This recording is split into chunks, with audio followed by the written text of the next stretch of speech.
Alright folks, well today we're going to talk about the difference between working in RGB and working in CMYK, and why I'm going to recommend that you work in RGB and then convert to CMYK at the end if you have to. And it's something that's come up more lately. A lot of digital photographers are printing their work.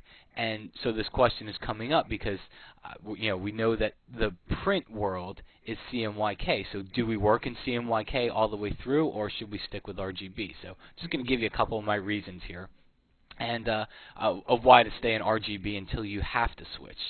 The first one here is, let's go take a look at an image here. And RGB is simply a larger color space than CMYK. I actually got this image off of the MIT website, but what it's showing us here is the gamut, and the gamut is just a fancy way of saying the amount of colors that that color space can represent. And forget about the wide gamut for now. Just look at the standard RGB gamut that we have right here, and it's represented by this yellow triangle. And then look at the CMYK gamut, and that's represented by the blue triangle. So the CMYK gamut is smaller than the RGB gamut. One thing to note here, take a look at where the CMYK gamut is larger than the RGB gamut. It's in that greenish and that bluish color range. So that's kind of important to remember, because when you make switches from RGB to CMYK, you're going to notice a lot of your changes happen in the green area if you do see changes. So RGB is just a wider gamut, and here's the thing. When we're looking, see everything on screen here, what you're looking at on screen, that's RGB. Alright, so if you work in RGB, you're getting the most amount of colors you can. It gives you the option to output for the screen, to output for the web. If you have to, you can create a file to send to a printer in CMYK, but you always, when you work in RGB, you always have that option of sticking with RGB and getting the most amount of color. So I think RGB is just a larger color space. The next thing is take a look at your screen here. Okay, what you're looking at is an RGB representation of images and graphics. All right, close this video. What you look at on screen in Photoshop, Illustrator, InDesign, that's all RGB. Your scanner, all right, your scanner scans in RGB.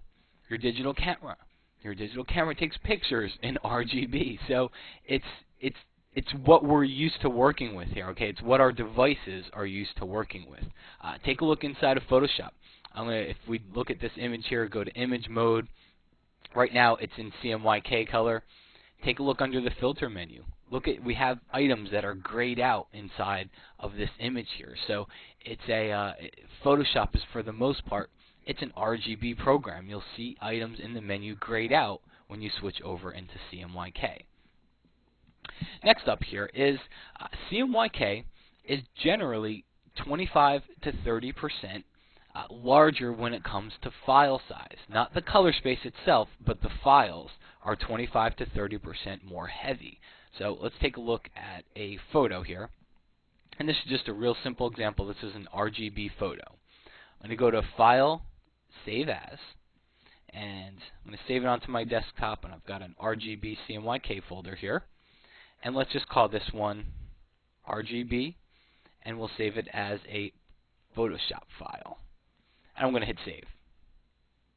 Now, let's convert this over to a CMYK file, and go to File, Save As. And again, inside the same folder, I'm just going to call it CMYK. And now we've got two different sized images inside here. And now let's go take a look inside. Let's take a peek inside of this file here, or the folder that I just created. And let's look. CMYK.psd, 1.9 megabytes. RGB.psd, 1.2 megabytes. So my math might be a little off here, but I'm going to say that that's even larger than 30% difference inside there. But it's just going to vary. But keep in mind, this was a small file that fit 100% on screen here. Imagine what's going to happen when you start working with bigger files. That file size becomes even more of a factor. So it's taking up 25 to 30% more space, and it's also taking, if it's a larger file, it's taking 25 to 30% more time to process. So just keep that in mind as one of the differences of why I think it's better to just work in RGB first.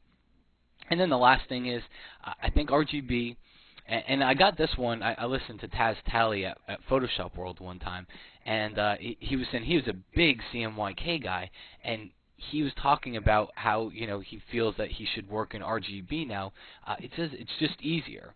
And he says at first he didn't buy it, but then he started talking about, colors, and if he wanted to create a 10% highlight.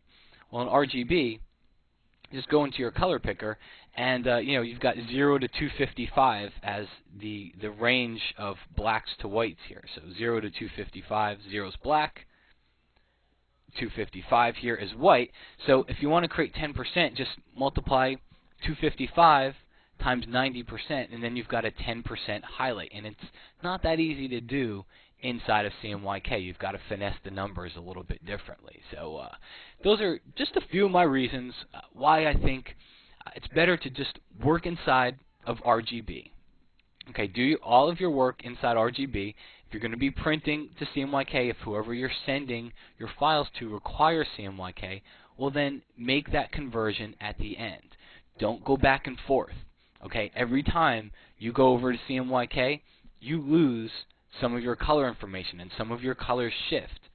Then when you go back into RGB, well, you got to go back into CMYK again, and the same thing happens. So the more times you do it, the more information that you're going to lose inside of your images and inside of your photos. So if you do need to make that switch, work in RGB, and then at the end, convert it over to CMYK and send that file to whoever you need to. But at least you always have your RGB should you need to display it on screen or on the web or one of those circumstances there. So hopefully I shed a little bit of light for you here on the whole RGB CMYK conversion thing. And as I mentioned in the beginning, it's become more and more of an issue because a lot of photographers are not just printing out on a small desktop printer, but printing pro quality prints right from within Photoshop. So it's important to be able to get this stuff right and get the best print that we can.